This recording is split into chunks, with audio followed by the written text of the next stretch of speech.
Joining me today is Elena Marchi, the creative force behind Pawtiqe, a unique fine art dog photography business here in London. What fascinates me about Elena's work is how she's created something that goes far beyond traditional pet photography. She treats every dog as a living masterpiece while simultaneously using her art to advocate for animal welfare, particularly sighthound rescue. Elena has this wonderful philosophy that dog is art, and she's currently working on an ambitious project photographing adopted greyhounds and galgos across London's boroughs. What I'm particularly interested in is exploring with Elena how art can change the way that we see dogs and what her lens reveals about our relationships with these animals that we claim to love. Was such a nice introduction. Thank you. My pleasure.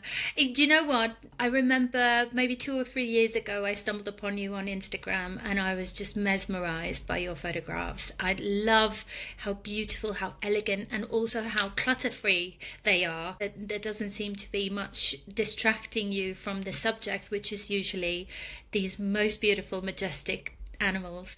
How did you get into photography and why specifically choose to photograph dogs? I studied photography at university. It wasn't actually photography, it was photography and digital imaging. So it was more about the scientific part of it, as in testing lens systems and sensors and forensic photography, digital devices in general, printers, scanners, and anything that creates a digital image. Um, but I did move to London specifically when I was 19 because I wanted to study photography because my dad was a amateur photographer. So when I was 15, we started like going around and taking pictures. Got my first camera, started using his film camera, and obviously at the time, what I was 15, I couldn't really go anywhere on my own. So we used to take pictures of landscapes and our pets. We had 4 dogs and 3 cats at the time. So I was practicing on them. I really fell in love with the process of printing when I was at uni, and I decided to make that my career. And when I graduated, I went straight onto working for a fine art printing company in London, where we created wall art for galleries, hotels, interior designers, and photographers. So after 5 years there, we obviously had many pet photographers as clients, and I loved looking at the pictures and printing them big. And I actually realized only then that pet photography was a thing. So, because in Italy, where I'm from, definitely isn't. You will never spend that money on your dog or on your cat. Um, and I started looking into the lab's clients to get portraits of my cat to have on my walls. But I'm very specific about interior design and what goes on the walls, especially since that's my background, wall art. So I couldn't find one that I really liked or that I would have up on my wall. So I decided to give it a try, and ultimately, I really enjoyed taking pictures of my parents' dogs. And in the process of giving it a try, when you start photography and you specialize in a certain type of photography, you try and work out what your style is, because there's the same subject can be photographed by 10 photographers in 10 completely different ways. So I was trying to work out what my style was, and I noticed that when I was editing the pictures, I was like desaturating them more and more and more because they just looked wrong to me. So I just ended up with this black and white picture, and I was like, I can't build a business on black and white only. And then I just thought, maybe I can. Why not? And I decided to give it a try, and people liked it, surprisingly. When you leave a job that you really love to set up your own business, that is quite different. To have that freedom because setting up your business in India and you're in control of everything, if you don't do what you really love, it's pretty pointless. I might as well just go back to my 9 to 5 job altogether, which is easier, safer, and I still love it. So if I can't do, I just decided to go for what I love to do and just go for it. And if people didn't like it, they didn't like it, and that was fine. And luckily they did. They loved it. Actually, they did. For now, they're liking it. Amazing. Yeah, I think that they're almost like collector's pieces. Because they are. I was telling people that I'm going to be interviewing you today, and I don't really refer to you as a photographer, even though you do take photographs. I see you as an artist. And I know that those two words can be used interchangeably, but I'm leaning more towards the fine art side, I guess. Or that's my perception of the work that you create, because it is just so stunningly beautiful. I completely agree with you. They are art, and there's something about their eyes, there's something about the texture of their fur, there's something about the shape of their paws. Like, all of it together is just absolutely beautiful. So yeah, what an amazing job you have to be able to capture those things, those moments and those elements pretty much every day. So you don't have a dog at the moment, but if you could have your own dog, aside from fostering, because you just told me that you're about to start fostering tomorrow, do you have a favourite breed? Well, I shouldn't say this because I have clients, but I actually do, as you might have guessed, is greyhounds. I actually did try and adopt one for about a year. I think it was 2017 or 16. And I was sadly rejected by 6 different charities because of all sorts of reasons. Most of them I didn't agree with at the time, such as I had stairs going up my flat, and greyhounds don't do stairs, or at least they don't know them. They've never, most of them are new, like everything of our everyday life is completely new to them because they've just seen, the crate or the kennel and the racing track, and that's all they're familiar with. They haven't seen any other dog. But I think that's not really that big of a caveat to adoption, because I lived in central London at the time. I lived in Vauxhall, and for them it was too busy, and a greyhound would get spooked because I was renting, because I was working full time. So all these different reasons. And at the time, I remember, it was so sad, and I thought I could never get one while living in London, so I got my 2 cats. But the fostering is mostly, hopefully, a way to lead up to then a greyhound, because I don't want to throw them. My cats have never seen a dog before because they're indoor cats, and I have to test them with dogs, obviously, because the main thing with greyhounds is the cats cannot run away. Mm-hmm. If they slap them, it's fine. If they, stand their own ground, it's fine. If they run, even a dog, a greyhound that is considered cat friendly, will probably still chase them because they have that strong instinct. They have been trained to do that for so many years. So I was looking for a way of introducing them to dogs and getting them used to them. And I thought short-term fostering, and from a charity that I know has many small dogs, would be the best starting points. And they've been absolutely amazing because they've given me, as a first foster, a puppy, which is very easy to introduce to cats because they're very submissive. They're not really a threat to the cat, so they can be a bit more chilled, and hopefully slowly getting them used to other animals and dogs to then, at some point, adopt the greyhound. Oh, I really hope that it will happen for you. I know that feeling because, yeah, it's been years that I've wanted to have my own dogs. But flat living is not, at least where I was living before, it wasn't really conducive for dogs, purely because it wasn't really allowed on my lease anyway.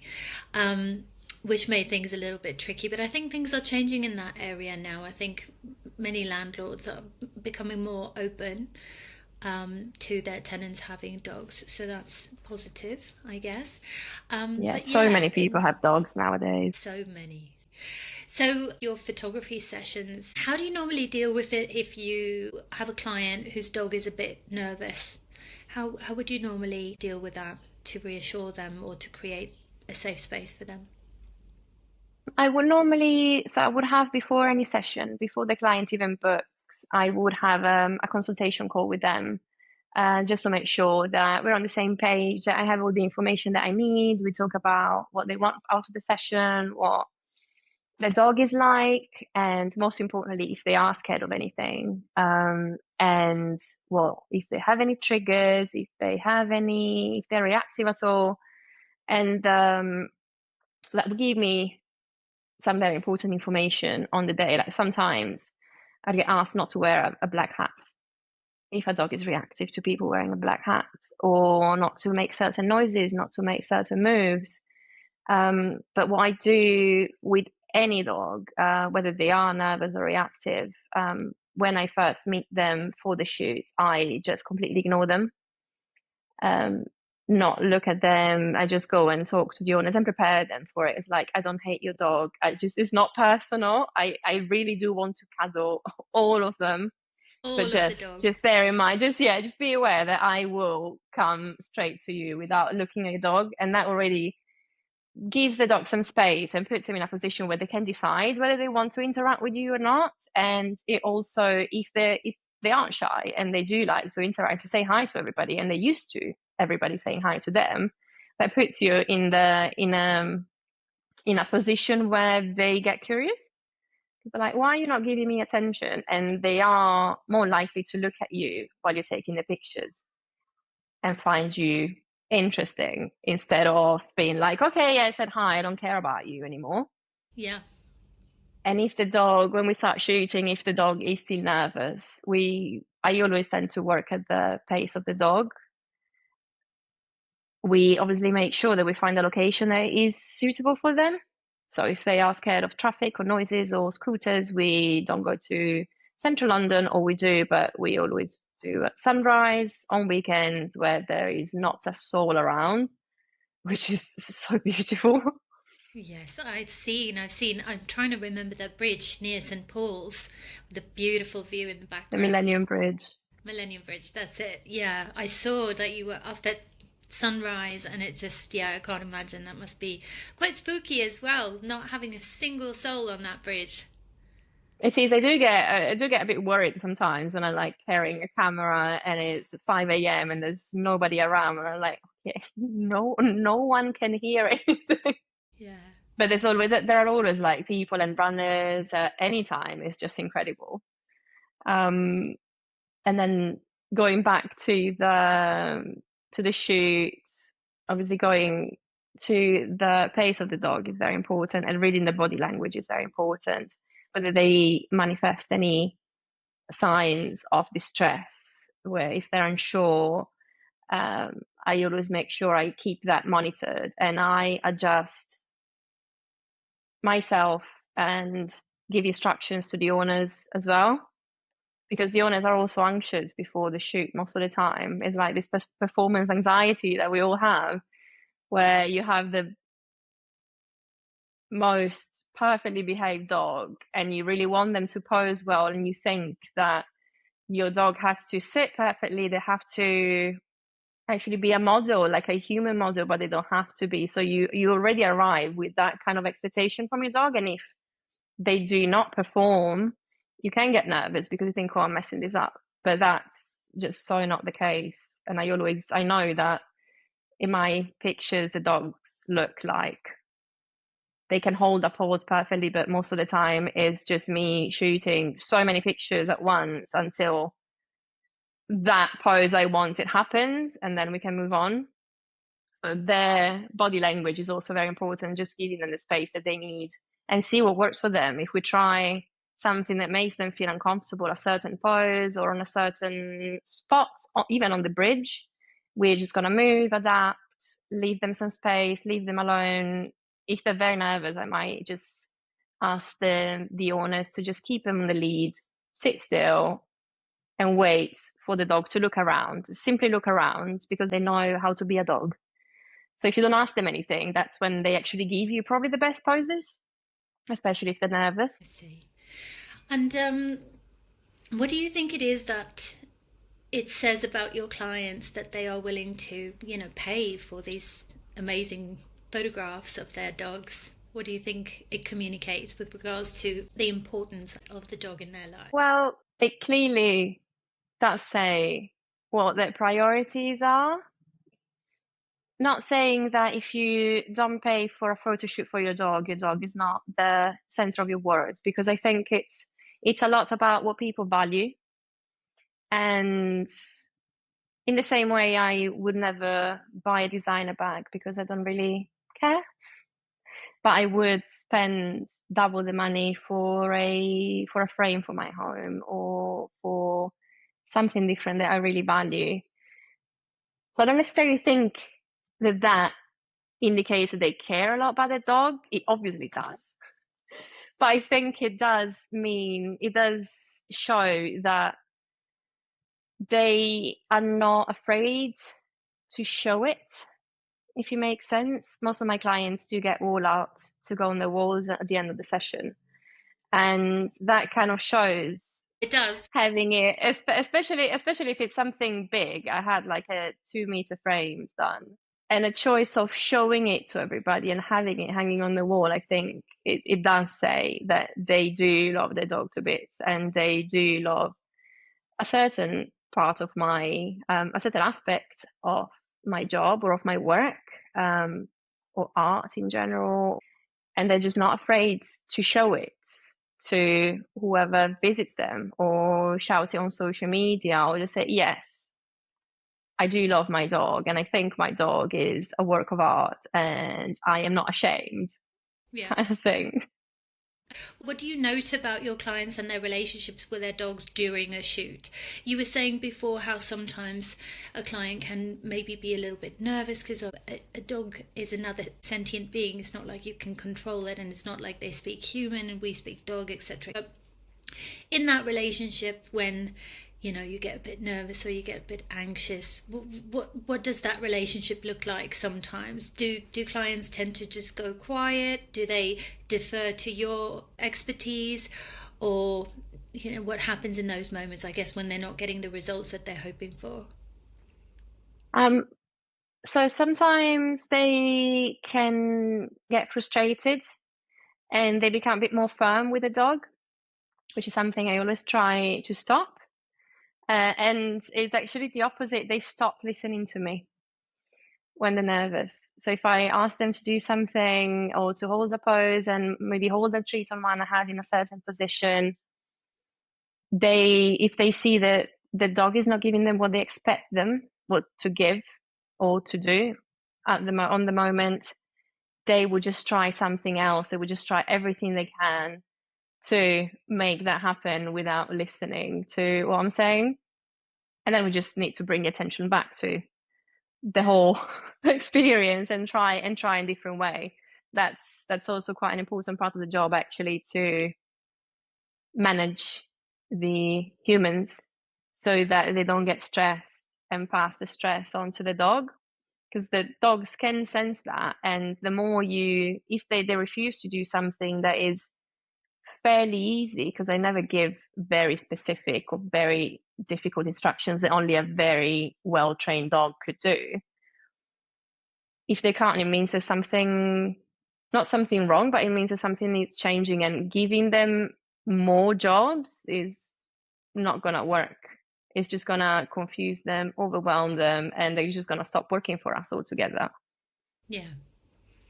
Actually, you just reminded me. I was speaking to a psychologist the other day, and she was telling me that when people tend to be nervous or anxious, or kind of like quite tense in a given moment, a stressful situation, for example, apparently the frontal lobe of the brain stops working. It shuts down.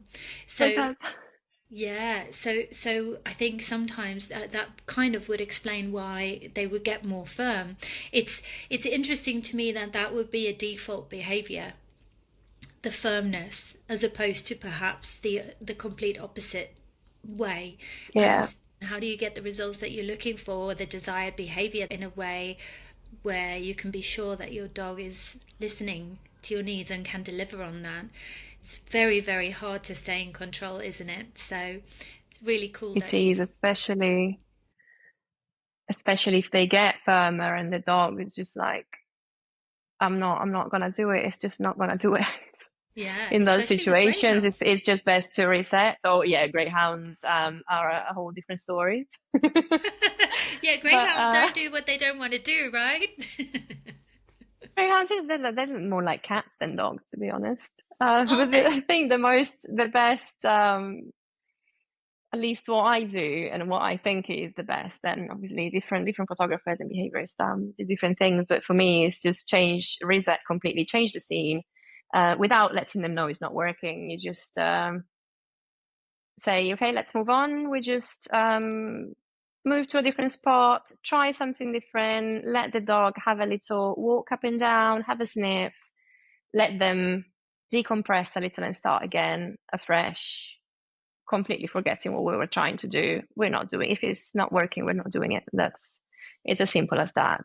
There are no set rules that I never try and get a very specific shot and try until it's done. If it doesn't work, it doesn't work, and we find a new one that can, depending on the dog. How long do your photo sessions usually last? Are they quite different one to the next? Usually, the standard ones between 1 and 2 hours. Um, Simply depending again on the dog. When a dog is done, they're done, and they make it very clear when they're done. They do not have a very long attention span.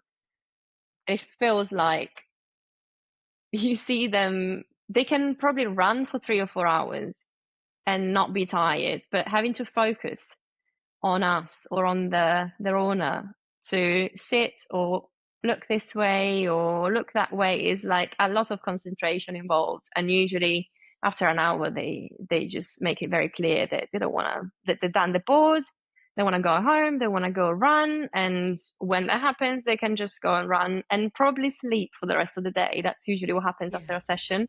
They're so tired emotionally. I could They imagine, just sleep. yeah.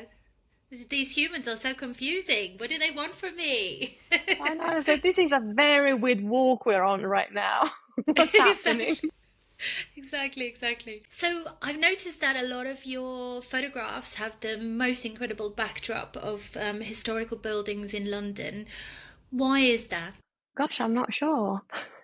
I don't necessarily want them to shout London. I don't think it's more about the architecture of London is so interesting and so beautiful, and the heritage as well is so incredible. There are so many spots and so many different locations I go to that to me is more about the form and the texture and the light as opposed to if this is London Mm-hmm. in a in an obvious way. It's not something that I try and do. Locations are usually selected because they work in terms of lines and shadows and, as I said, textures, and they do draw the attention to the dog, even if you don't know where they are. It happens to be, I think they do scream London because London is so, there is so much variety, and they do still give that atmosphere that for who lives in London, we do know what that feels like. Mm-hmm. And what having a dog, I mean, I don't really know what having a dog in London it feels like because I don't have one. But going around with dogs or living your life in London with your dog, um, we all know what that feels like. And Londoners don't often go to the touristic places either. They wouldn't go to see Buckingham Palace. I don't remember the last time I've been to Covent Garden, for example. But those little details, I feel, and those buildings do make us all feel at home, and where we spend our life and every day, with or without the dog, Yeah. as Yeah, well. yeah. I agree. I used to live in London. I lived in East London in Why did you Hackney. leave? Do you know what? I ask myself that all the time. From the moment I left London, I missed London. And so every single time I go back, yesterday I went to London, for example, it always reminds me of that Oscar Wilde quote where he says, if you're tired of London, you're tired of life. I love going to London. So, but having a dog in London, I imagine, will be really difficult. And I know that plenty of people do have them anyway. But, there are not that many green spaces around for wide open, free running. I think in East London, there's a couple of places. I think in West London, there's a couple of places. But people tend to go to the same places for their dogs because it's not easy to just quickly drive to the countryside and then back again every single day, maybe twice a day. Going to the greyhounds and the galgos, what started your interest in these dogs? It has been. I've always loved greyhounds. I can't remember exactly when it started, but when I decided I was ready to get a dog, for some reason I fell in love with them. And I actually thought, and I was very naive, that I thought I could get a puppy. And my parents had an Italian greyhound at the time. They still have her. She's still there. She's quite old, but she's still there. And I started researching, and I found out that there are no puppies because all the puppies are racers. So then I started digging into it, and I opened the Pandora box.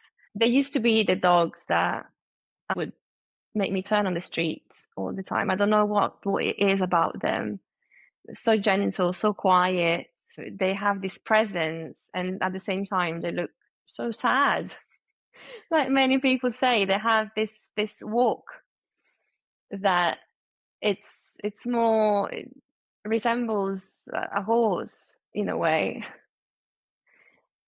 And I started learning and reading, and I came across what happens in the racing industry, and I started to try and adopt one. So that actually opened even more doors and more boxes. Yeah. And really, the adoption process made me, I'm not gonna lie, very angry with the whole system and adoption in the UK mainly, which is why I started trying to find out if there was a way to adopt one from abroad. And I know that there are many dog owners that have gotten their dog from abroad, not just greyhounds, but all sorts of breeds. And I did, as a protest, I did a charity project in, I think, 4 years ago for Underdog International, which, they're so good. They do rehome dogs from mainly, I think, is Romania, Greece, Cyprus, I think some from Spain, and they have this beautiful educational program for kids as well, to teach them about dogs and empathy and other, leading beings. They're very, very good. And what I found about them is that they do rehome happily in London, in flats, where whether you have children, cats, other dogs, whether you work full-time, part-time, whether you're in urban or residential, like busy areas. So I want to do this project because I want to show that it's actually possible to have a rescue dog if you live in a busy area of London. And I went around and photographed 60 rescue dogs in 60 days in their homes in London. And most of them were from Underdog, and most of them were in flats, in like all families that had the same characteristics that I had. So I'm very grateful for what greyhounds kind of brought to my work, even my life, even if I don't have one. And just learning about all these things and just giving you a reason to investigate. And it's a different type of awareness, but I think that it's still thanks to them in a way. Yeah, absolutely. I understand that, because once you lift the lid on these things, it's an absolute minefield. And I think unless you have an interest in any of the kind of issues that dogs face on a daily basis, you would just go about your life completely oblivious to the issues that they face. In particular with greyhounds. So I live near Brighton, and there is still a racetrack in Brighton. And I went there a couple of months ago with my camera, and I went to interview people. And yeah, how did that go? in person. Actually, let me start with a catalyst for that. So I used to do these interviews where I would just kind of walk up to the general public walking their dogs along the seafront, and I would just ask them questions about their dog. And there was one man who had a greyhound, and the greyhound stood there and its leg was shaking like this. And I had never seen that before. So I asked him, I said, oh, what's going on with its leg? And he was telling me, oh, the dog is an ex-racing dog. But they've nicknamed it his Elvis move, or something to that effect. And so then he was telling me how he has another greyhound who's still racing. And in my mind, I was like,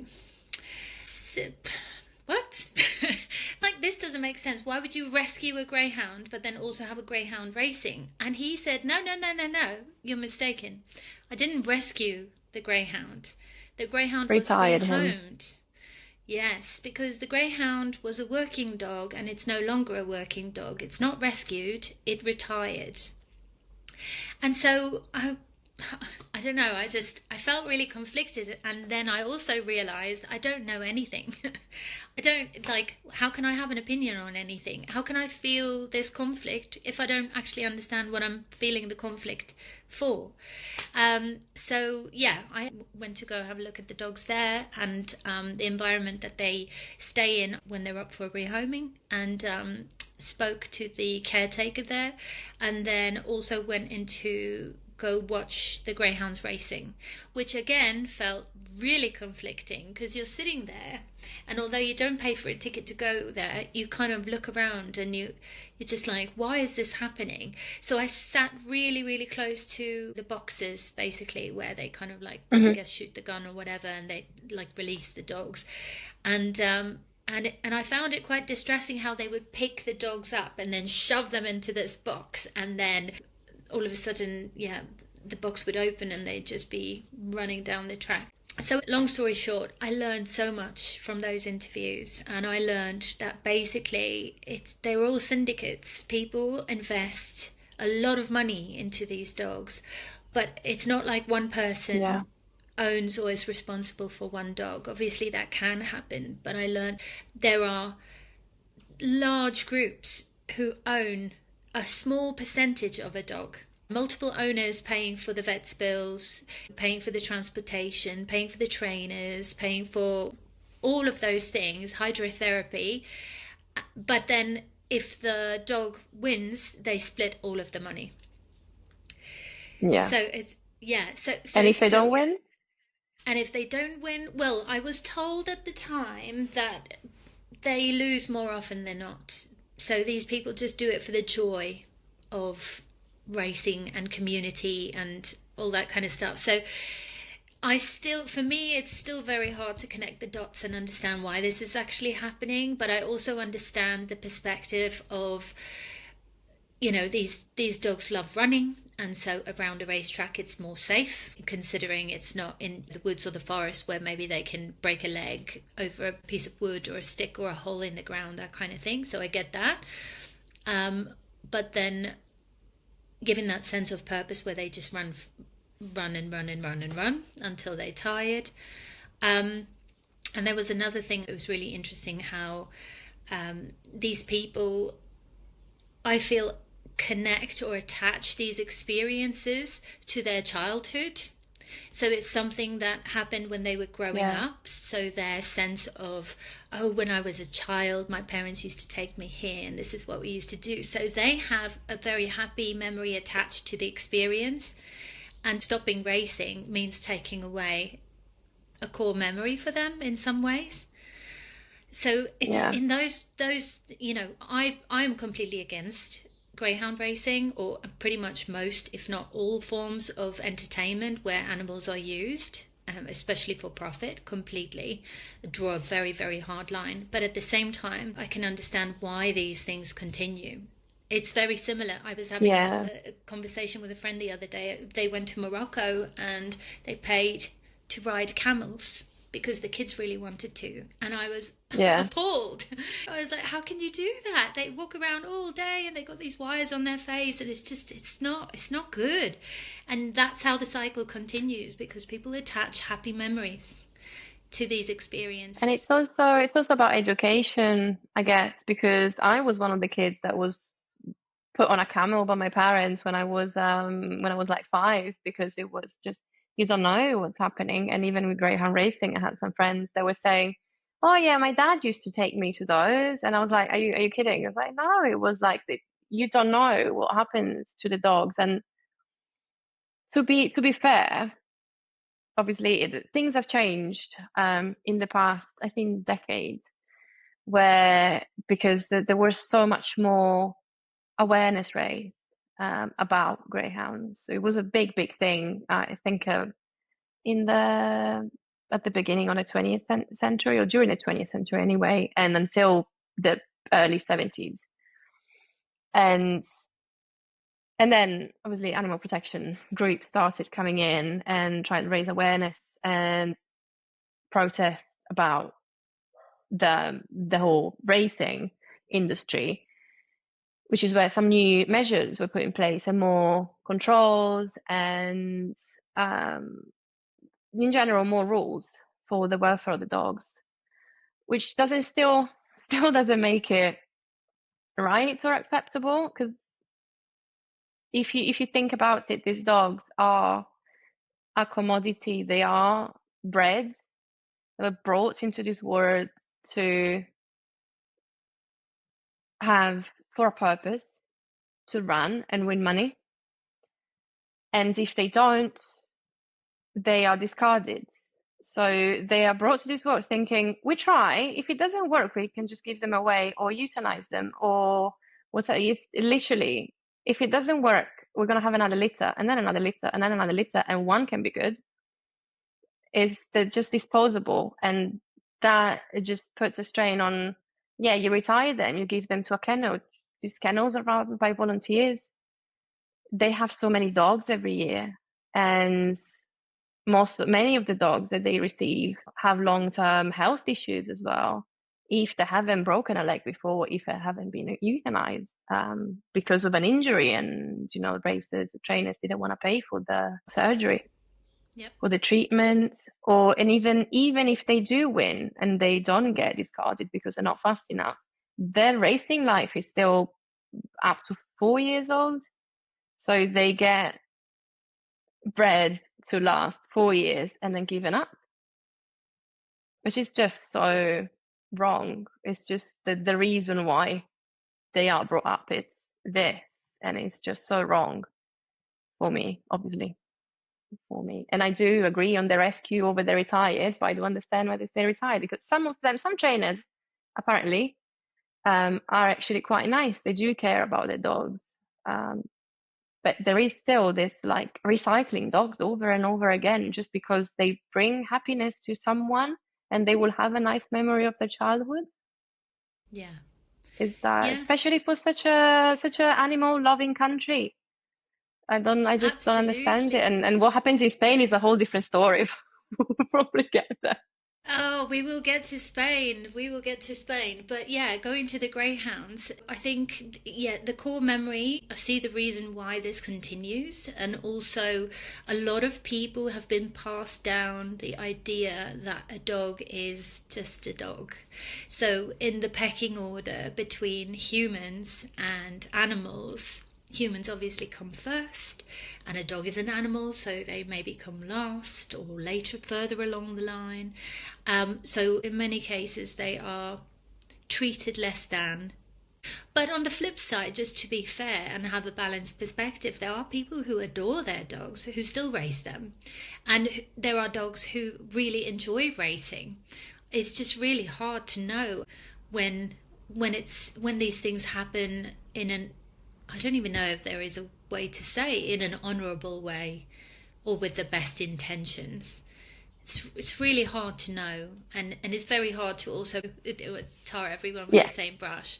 But in general, I do agree with you. It just shouldn't be happening, and dogs should not be recycled because it strips them of their uniqueness as individual dogs and kind of just groups them together as, oh, okay, racing dog. Yeah, always fast. They were born to run.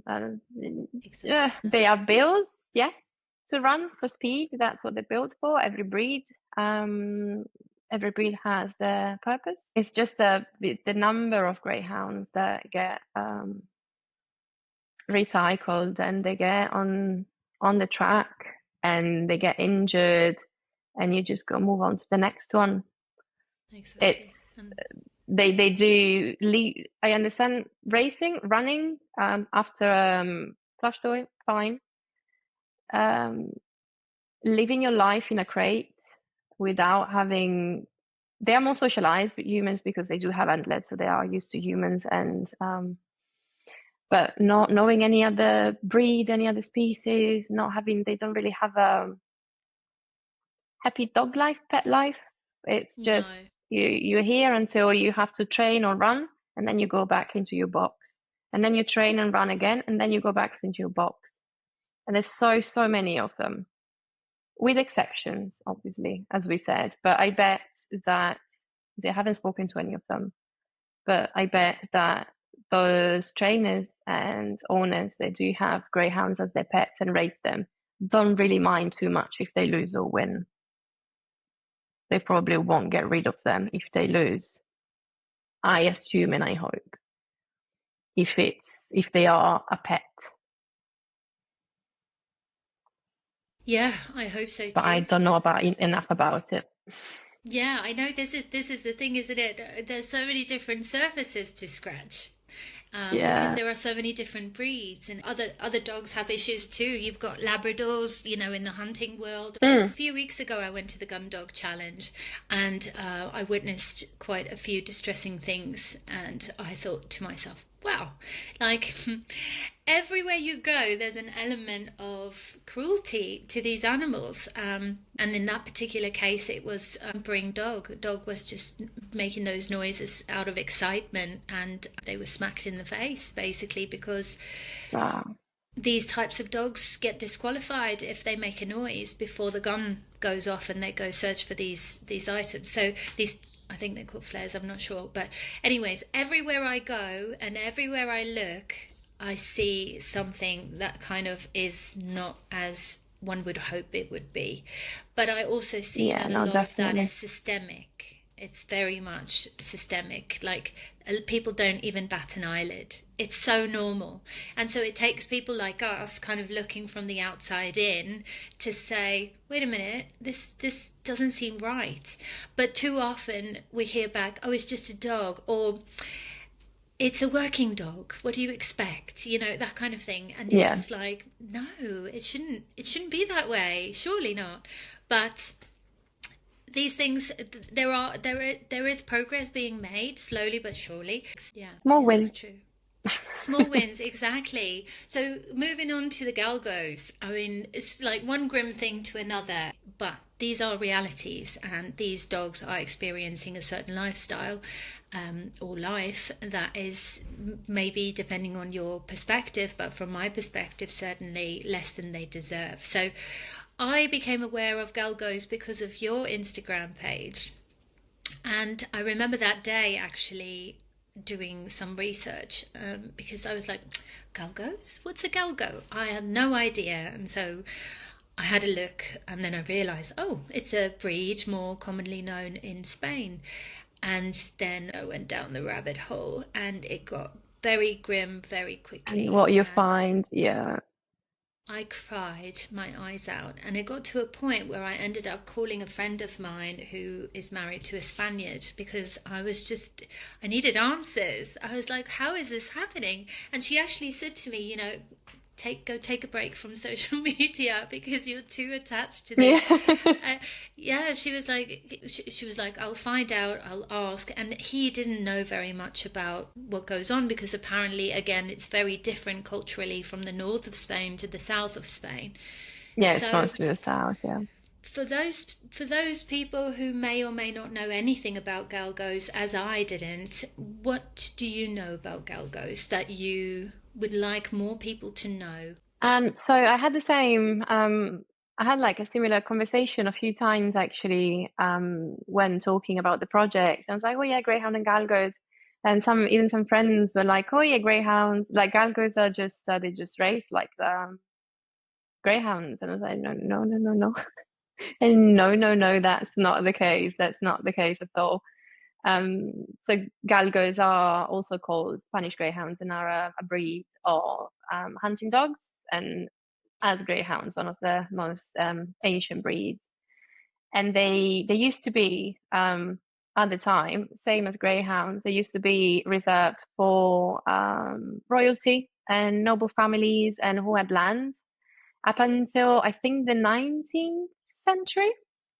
And even like no, not everyone could have one. They were quite special dogs, and killing one would be considered as bad as killing a person.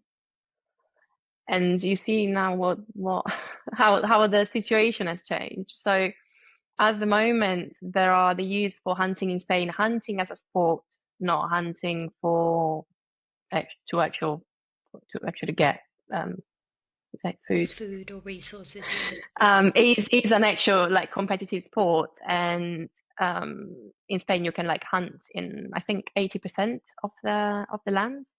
There is like this, they can hunt essentially anywhere, and is not regulated at all. Most hunters aren't registered nor licensed.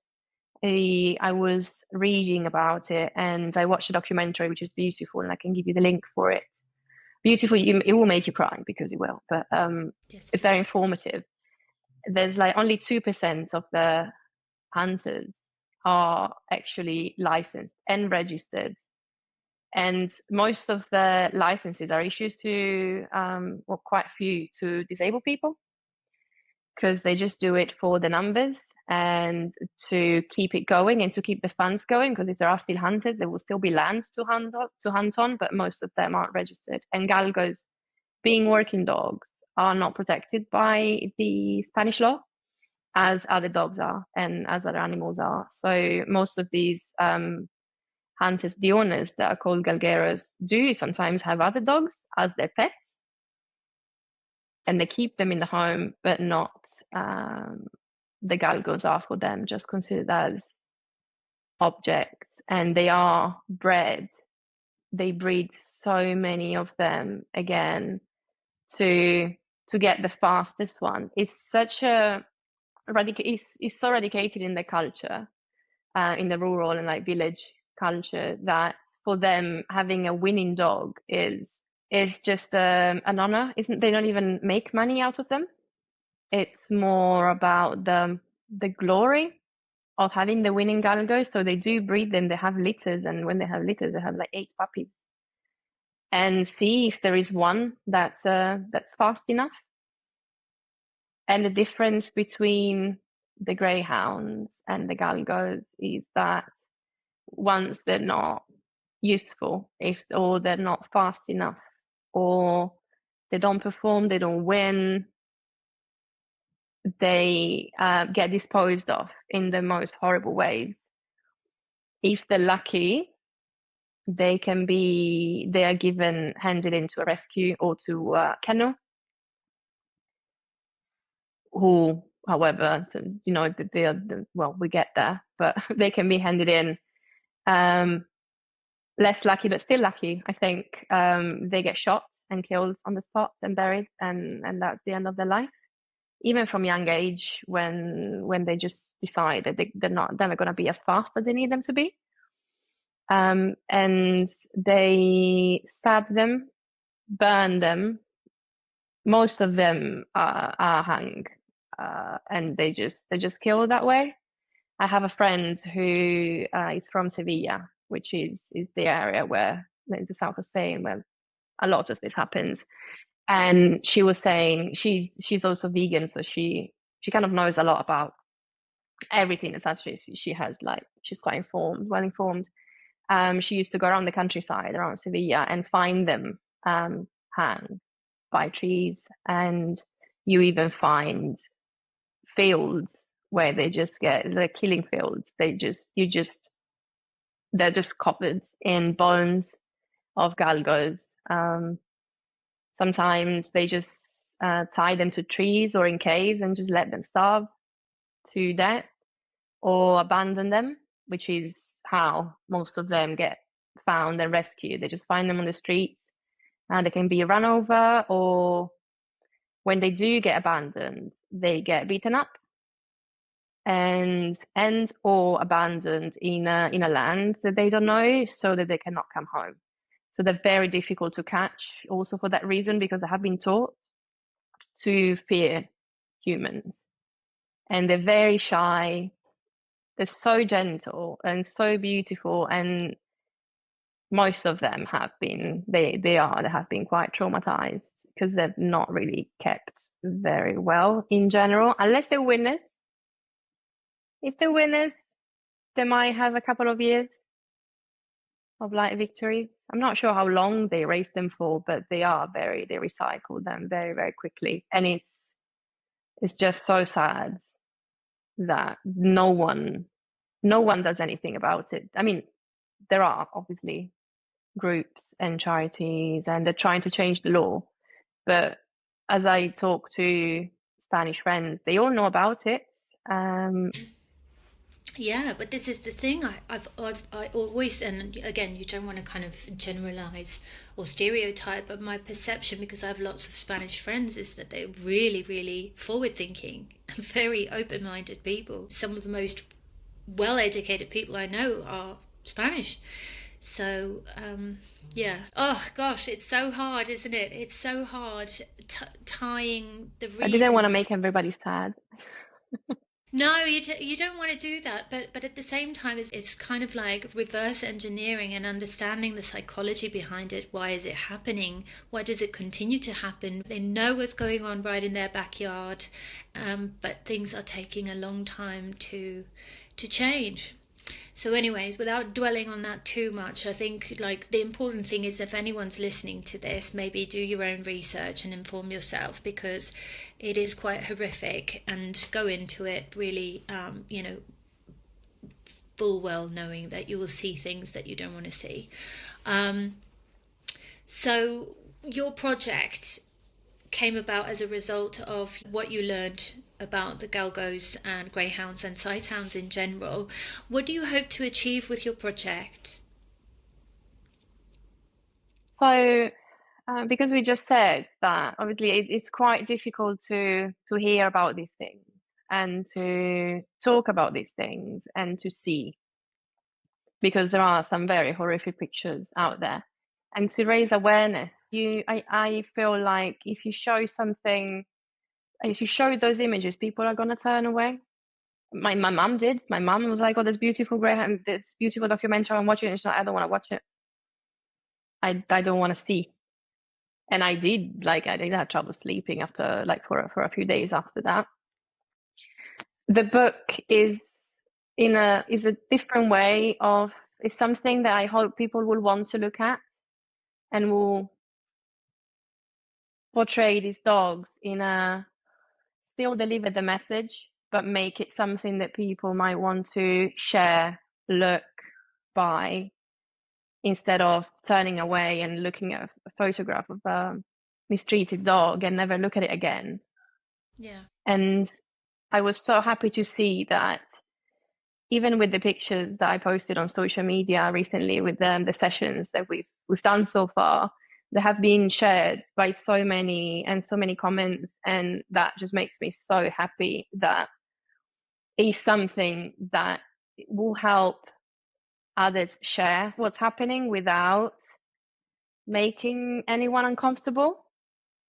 And we're also obviously galgo wise, greyhound pictures aren't as distressing in terms of like injuries and what they go through. But we're hoping to show that these dogs aren't commodities, they are disposable, and they are beautiful, these beautiful creatures, they're gentle, they're regal. They were considered regal at the time. Yeah.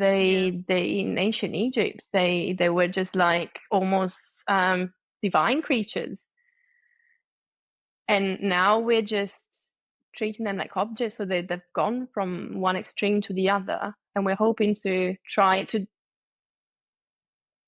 show them and portray them as the other extreme, as they were actually like as part of their past, and they are part of the big picture. And we're obviously using London's beautiful locations wherever they are. I just try to find the most beautiful ones and the most majestic ones, because I think they deserve to stand on them and to be on the pedestal again, and showing at the same time that these dogs can also thrive in urban environments and even in busy cities like London. Something I hear a lot from friends or from those who don't know greyhounds very much, just say, when I say I want to adopt a greyhound, they're like, oh, but they need a lot, you don't have a garden, they need a lot of space, they need to run. Like that's actually the opposite. They're called the 45 miles an hour couch potatoes, because they do sleep. That's why I also said they're more similar to cats. They do sleep 20 hours a day. They are made for sprints, as opposed to galgos. They are more like for endurance, because they're supposed to chase hares for a long time, actual hares. And they are actually the breed that is more suited to live in a flat, because they just want to sleep. They can't, they want soft surfaces because they have such a thin skin and it's so bony.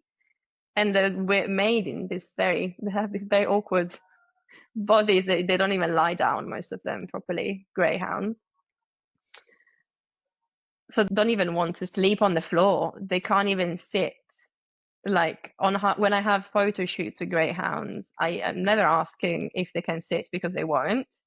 I'm never asking if they can lay down, because I know that they're gonna lie down only on soft beds. They're never gonna lie down on concrete. So even showing them in a different environment that isn't rural or like huge spaces, countryside parks, we try and show them in urban spaces, and always as still as possible, as a contrast to the history of running and racing and hunting. We just want to have them as part of the scene, almost as sculptures. If the images do convey that, I'm not sure. Absolutely, they do. I still have to take more than half of them, but it's just there was someone that commented recently that the dog looked like a mystical creature in the city in King's Cross, and I was like, yes, that's what we're trying to do. Yes. Yes, they look otherworldly. They do look like statues, these monuments of these majestic creatures.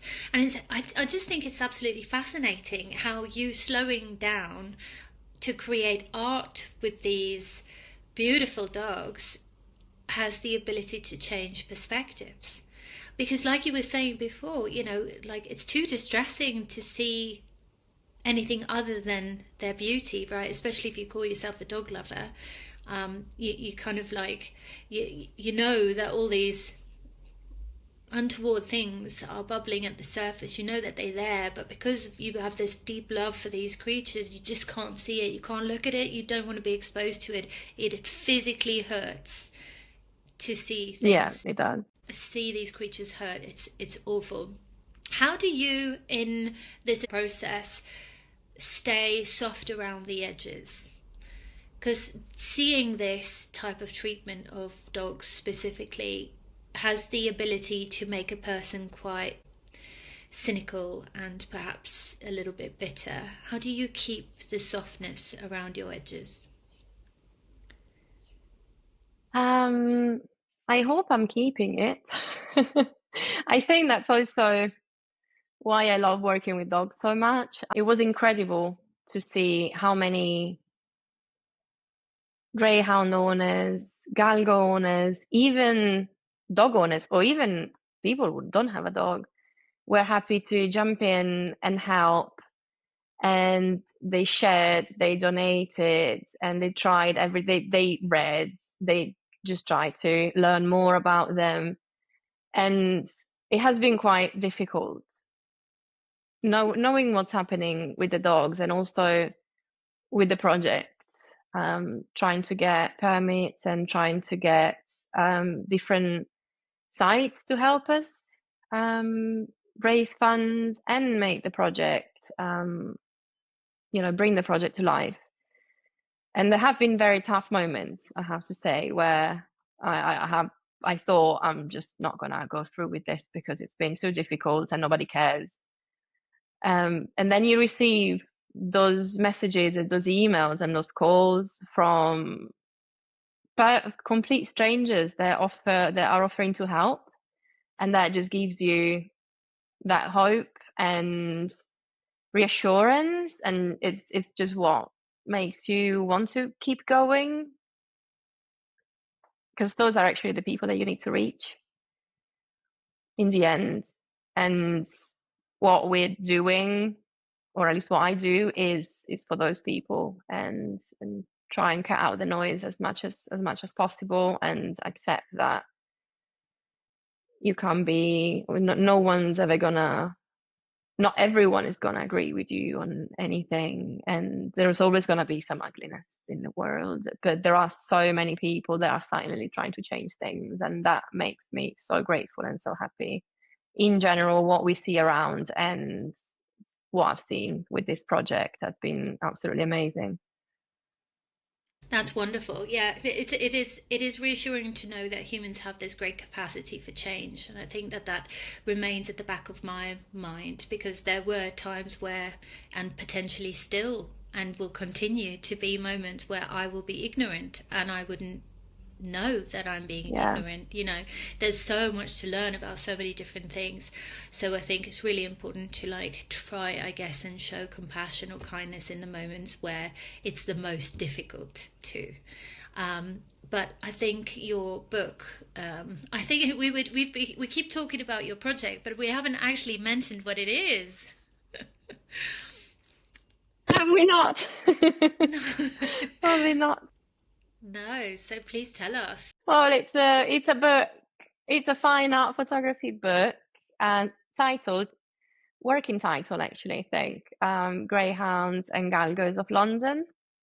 I am thinking of changing it to something like London Silent Hounds, just because of the idea that not many people know about them, and they're just like so quiet and just move around town with like all this baggage, and nobody knows about them or about what's happening to them. Definitely galgos, not very few people know.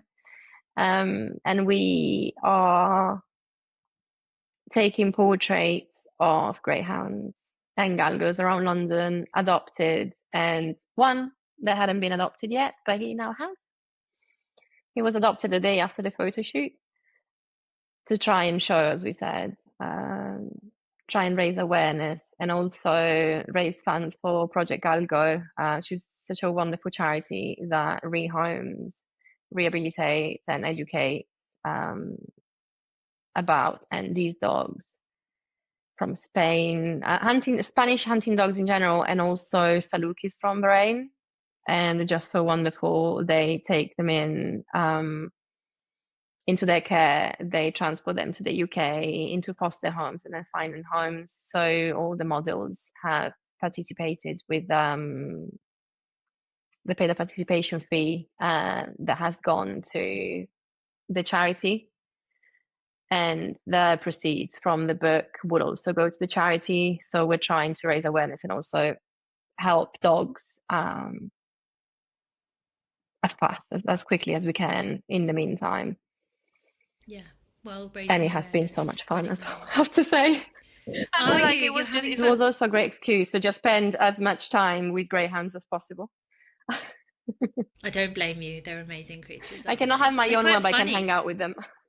Say again. They are, I'm actually trying to like depict them as these beautiful, elegant creatures. And they are, but they're not at the same time. They're just like very quirky and weird, and sometimes it looks like they don't know how to be a dog. It's Yeah, just they're just so funny. they really are. They're funny little These creatures. They huge can dogs be. are so gentle. Yeah. Well, Next amazing book, seeing we'll them do the sing. quirky one. Well, that's really good. Offer another contrast. I really think that I haven't seen the book yet. I've seen some photos that you've posted, but yeah, I'm really looking forward to the book. If anybody wants to, help spread the news with regards to your project or help put a pledge in, they can find your project where? So my project at the moment is on my website, and we have a Kickstarter to help us with the permits, the photography permits.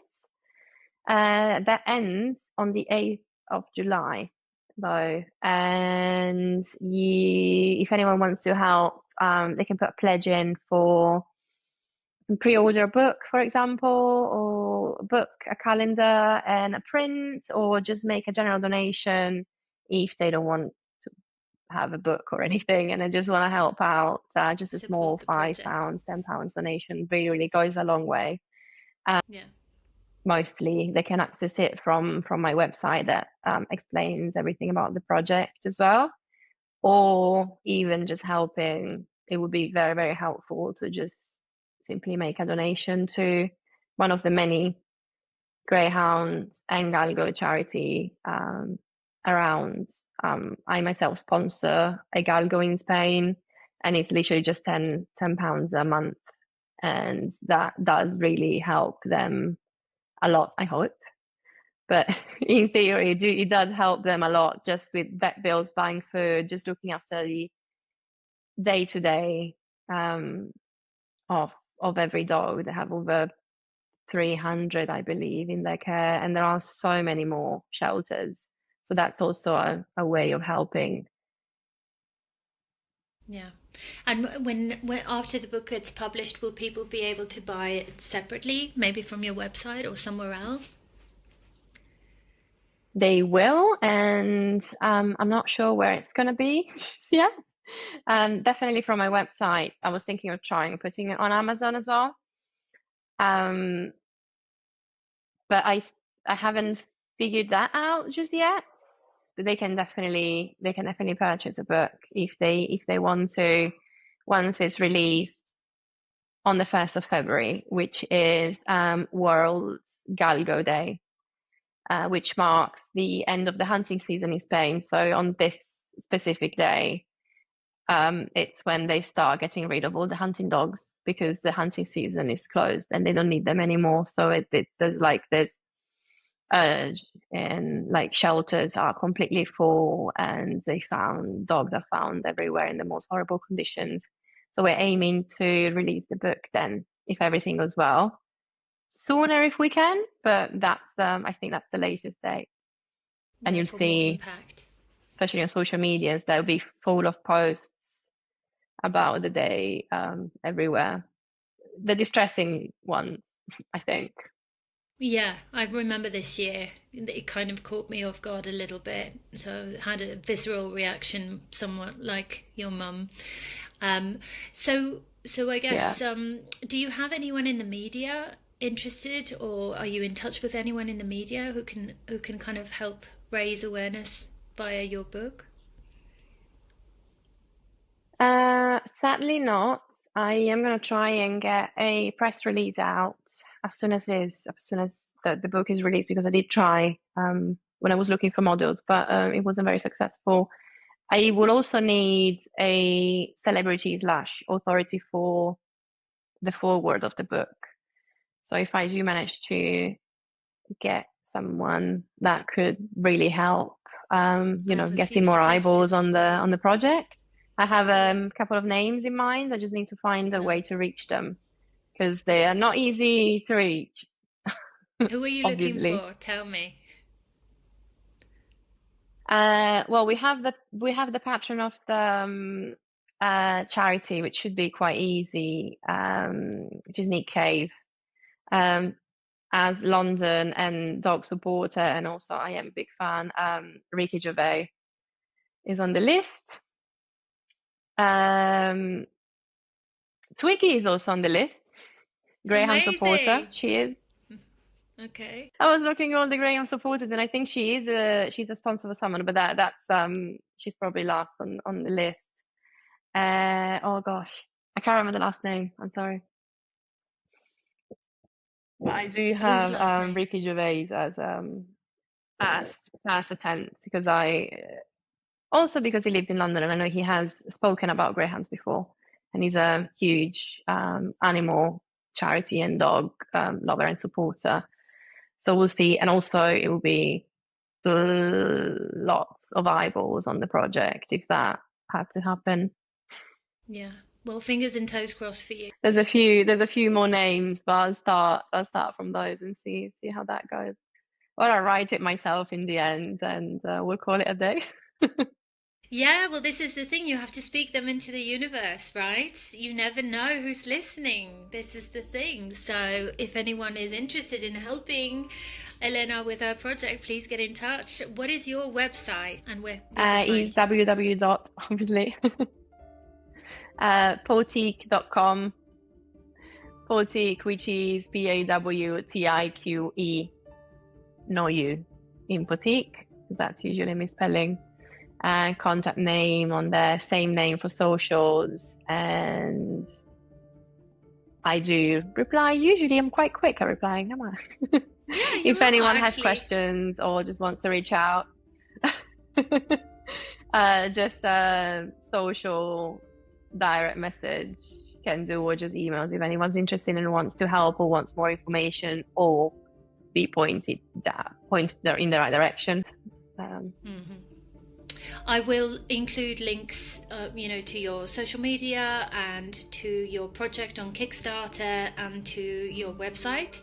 And my final question for you: what do you think we can learn from dogs? From dogs, well, what I have learned from dogs personally, I know that compassion and unconditional love are some of the things that we all learn from dogs, and something that we do talk about a lot.